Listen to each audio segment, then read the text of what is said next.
Good morning. Welcome to our daily devotion. It is Thursday, December 3rd.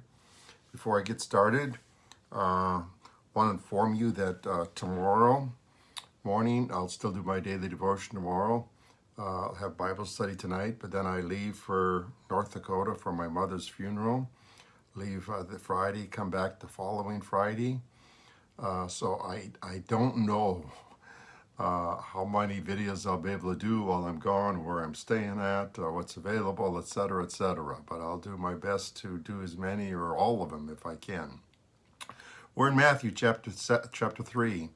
Good morning, Marcy. I'm going to read verses 7 through 10.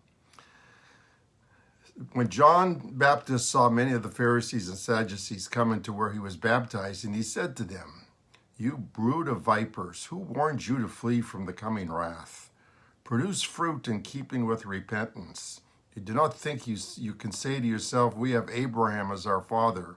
I tell you that out of these stones God could raise up children for Abraham. The axe is already at the root of the trees, and every tree that does not produce good fruit will be cut down and thrown into the fire." Good morning, John. Good morning, Serena. Good morning, Roz. Good morning, Michelle. Here's what God is telling us with these verses. Don't just assume that you are a Christian. Many people just assume they're Christians because of this, because they were raised in a Christian home.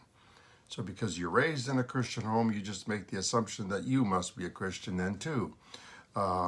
If you were, they think they're Christian because they were brought to church every week. They were raised going to church every week, so they just assume that, oh, I was born a Christian. Or that you went to a Christian school.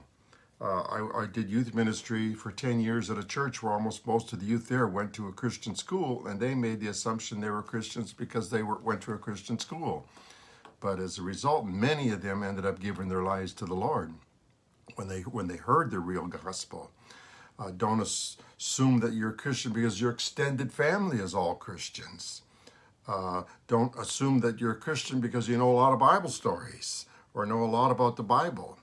The scribes and the Pharisees at that time, or the Pharisees and the Sadducees, they were the religious leaders of that time. They would be equivalent today like pastors and teachers.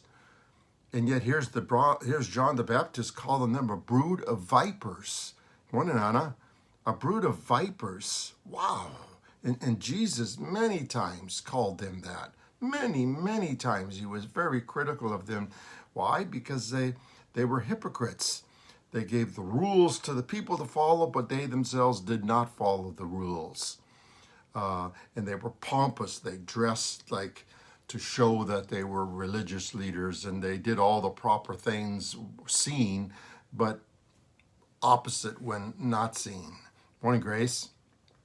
So John the Baptist saw right through that. Jesus saw right through that. This is why John tells them, produce fruit. Produce fruit. Don't just assume that because you're a Jew or because Jewish leader. Produce fruit to show that you're a Christian. So what does God tell us today who claim to have saving faith? Now, this isn't true for almost everybody here I see watching this video.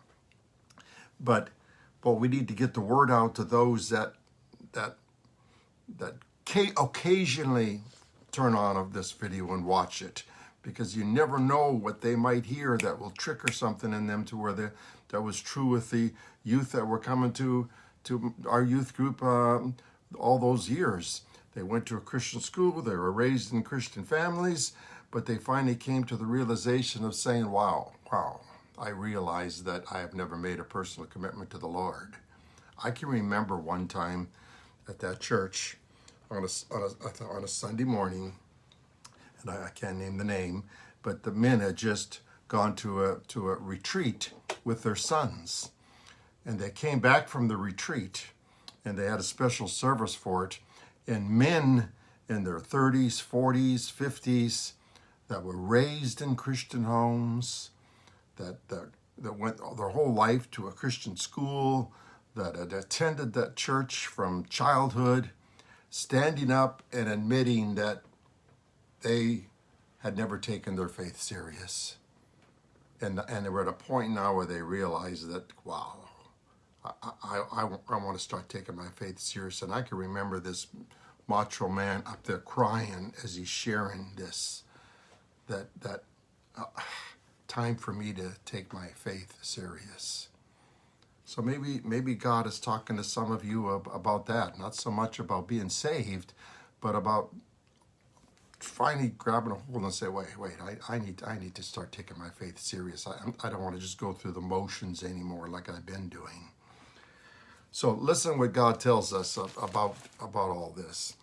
You're familiar with these verses, read them to you many times, but maybe it'll make sense to you now. In James, it says this: what good is it, my brothers and sisters, if you claim to have faith but have no good deeds? Can such faith save you? Suppose a brother or sister is without clothes and daily food. If one of you says to them, go, I wish you well, keep warm, well fed, but do nothing about their physical need, what good is that? In the same way, faith by itself, if it's not accompanied by action, is dead. But someone will say, you have faith, I have deeds. Show me your faith without deeds, and I'll show you my faith by what I do. That's why John the Baptist was telling the Pharisees and the Sadducees, show something to prove where's the fruit? Where's the fruit to show that you're a Christian? And God would say that same thing to us. Where's the good deeds? Where's the good deeds in your life? What are you doing in your life that oozes out your faith? Now, you have to understand this. I want to make sure I get this clear. Good deeds don't save you. It's not like it saves you.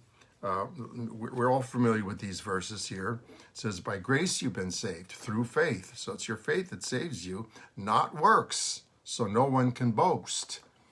If good works saved you, then you were able to save yourself, and then Jesus died on the cross for nothing. So good works don't save us. Faith saves us. But once saved, good deeds should ooze out of us. It should be the byproduct of our saving faith. So this is what I believe. The way that you know you have saving faith is, number one, as I said, good deeds should just ooze out of you. And not just once in a while. It should be a byproduct of your everyday life. It should come naturally with little effort. Good deeds should just come naturally. It isn't like you have to It's like giving. Jesus says he loves a cheerful giver. He doesn't like someone giving reluctantly, like, I got to give some money to the church. I don't want to do it, but I guess I better do it. It's the same thing with good deeds. I don't want to help that person, but I guess I better help them. No, it should come naturally with very little effort. You should actually enjoy doing those good deeds. It says it's more blessed to give than to receive.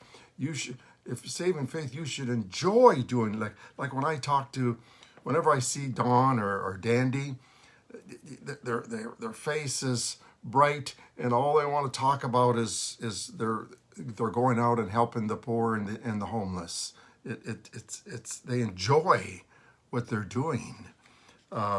You purposely look for opportunities to do good deeds. You don't just wait for them to come your way.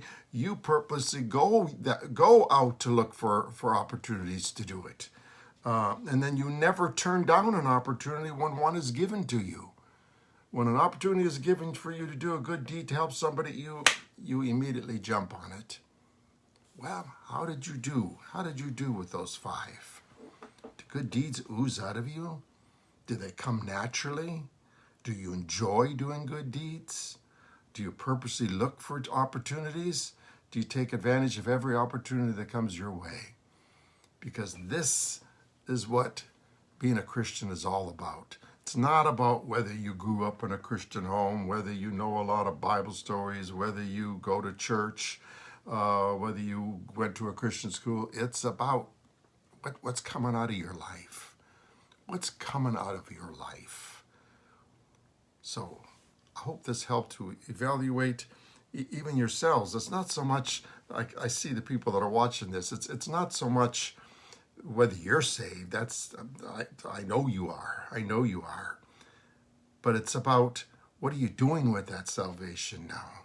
It's like that gentleman that stood up in church that said, wow, I just been sleeping all these years. I've been sleeping with my faith all these years.